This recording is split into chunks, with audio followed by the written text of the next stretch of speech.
Assalamualaikum warahmatullahi wabarakatuh. Hai teman-teman semua, balik lagi di channel YouTube aku, Anissa Manginsani.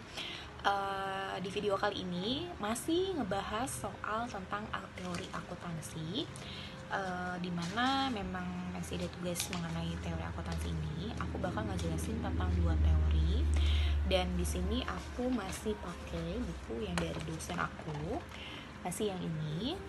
Aku akan ngebahas dua teori, yaitu teori perilaku konsumen dan efisiensi pasar. Terima kasih ya teman-teman yang sudah mampir ke video aku ini dan video aku sebelumnya. Semoga bermanfaat ya. Dan langsung aja kita jelaskan mengenai teori perilaku konsumen dan efisiensi pasar. Efisiensi pasar yang ditinjau dari sudut informasi saja disebut dengan efisiensi pasar secara informasi, sedangkan efisiensi pasar yang ditinjau dari sudut kecanggihan pelaku pasar dalam mengambil keputusan berdasarkan informasi yang tersedia dinamakan dengan efisiensi pasar secara keputusan. Sesungguhnya, teori efisiensi pasar akuntansi digambarkan sebagai suatu keadaan kompetensi dengan sumber informasi lain seperti berita-berita, analisa keuangan, dan bahkan harga pasar itu sendiri. Nah, pasar dikatakan efisiensi apabila harga-harga sekuritas yang ada mencerminkan secara penuh informasi yang tersedia. Dalam hal ini, informasi yang tersedia bisa meliputi informasi di masa lalu. Misalkan, laba perusahaan tahun lalu, informasi saat ini yaitu misalkan rencana kenaikan dividen tahun ini, serta informasi yang bersifat pendapat atau opini. Salah satu aspek penting yang berhubungan dengan efisiensi pasar adalah menilai efisiensi pasar, yaitu dengan melihat seberapa cepat suatu informasi yang baru yang penting diserap oleh pasar yang tercermin dalam penyesuaian menuju harga keseimbangan yang baru.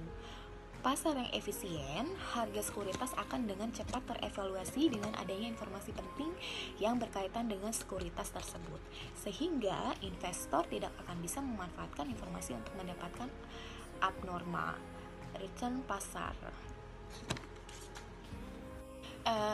Selanjutnya itu tentang teori perilaku konsumen. Jadi perilaku konsumen di sini adalah studi tentang bagaimana individu, kelompok, dan organisasi memilih, membeli, dan menggunakan serta bagaimana barang, jasa, ide, atau pengalaman untuk memuaskan kebutuhan dan keinginan mereka. Perilaku konsumen dapat didefinisikan kegiatan-kegiatan individu yang secara langsung terlibat dalam mendapatkan dan mempergunakan barang-barang atau jasa, termasuk di dalamnya proses pengambilan keputusan pada persiapan dalam penentuan kegiatan-kegiatan tersebut. Nah, perilaku konsumen memiliki kepentingan khusus bagi orang yang dengan berbagai alasan berhasrat untuk mempengaruhi atau mengubah perilaku tersebut, termasuk orang yang berkepentingan utamanya adalah pemasaran. Tidak mengherankan jika studi tentang perilaku konsumen ini menjadi memiliki akar utama dalam bidang ekonomi, terlebih lagi dalam pemasaran. Perilaku konsumen dipengaruhi oleh ada 4 faktor, yaitu faktor budaya, sosial, pribadi, dan psikologis. Selanjutnya dari kelima faktor tersebut dapat dirinci menjadi beberapa subfaktor, yaitu faktor psikologis, yaitu terdiri dari motivasi, persepsi, belajar, dan kepercayaan dan sikap. Perilaku konsumen merupakan suatu proses pengambilan keputusan oleh individu untuk mengevaluasi, memperoleh, menggunakan, atau mengatur barang dan jasa.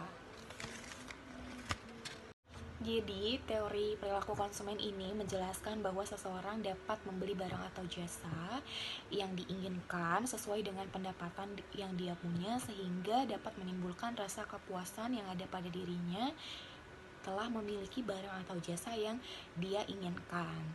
Nah, itu dia penjelasan aku tentang teori efisiensi pasar dan teori perilaku konsumen, dua teori akuntansi. Teman-teman, terima kasih sudah menonton video ini. Semoga bermanfaat. Kalau kalian berkenan bisa klik tombol like. Terima kasih atas waktunya sudah menonton video aku. Wassalamualaikum warahmatullahi wabarakatuh.